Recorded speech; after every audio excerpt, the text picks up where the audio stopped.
Because environment matters so much to me, growing up on the west side of Chicago, you see things that some would cast away as negatives.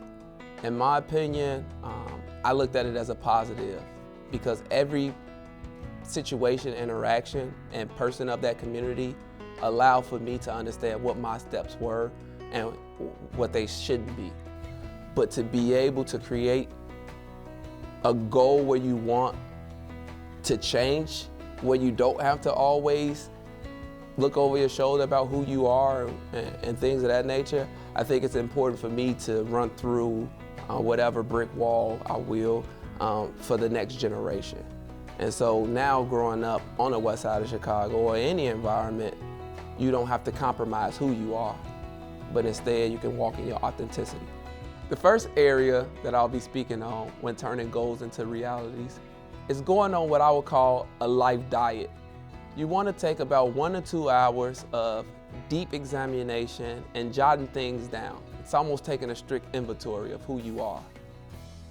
In this process, hopefully it allows you to go out with the old and in with the new.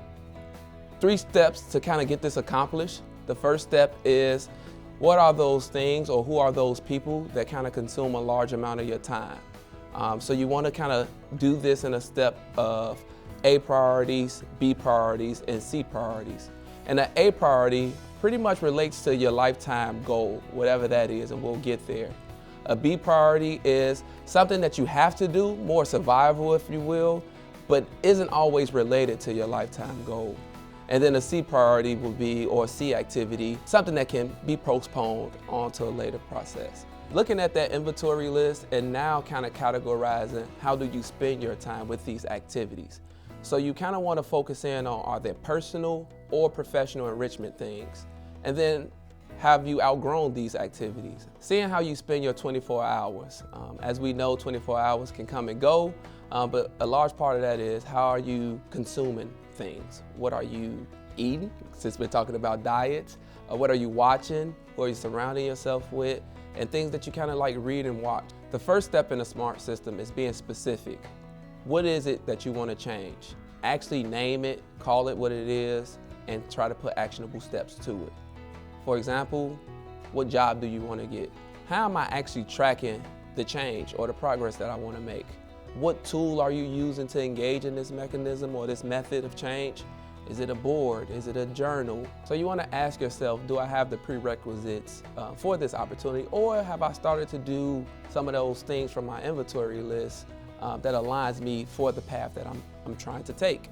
For example, you want to know if you can explain this to another person. How long will it take?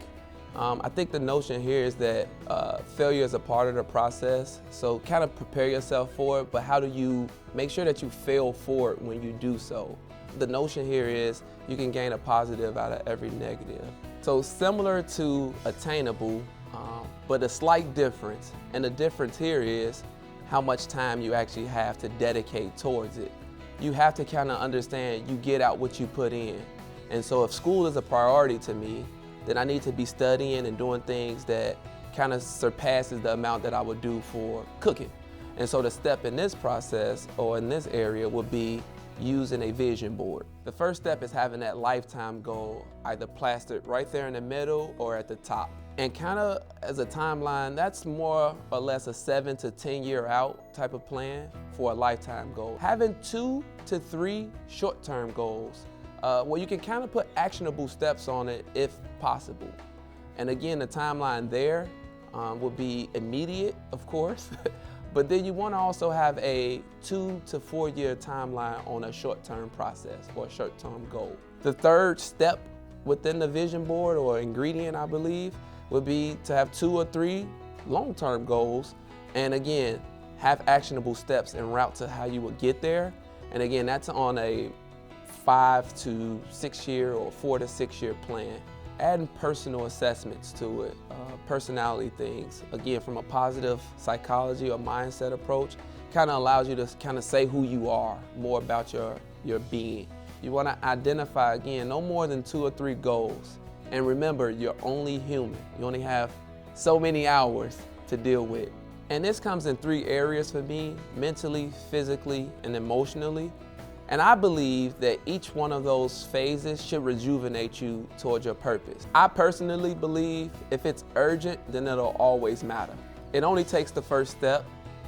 So give yourself permission to not be perfect.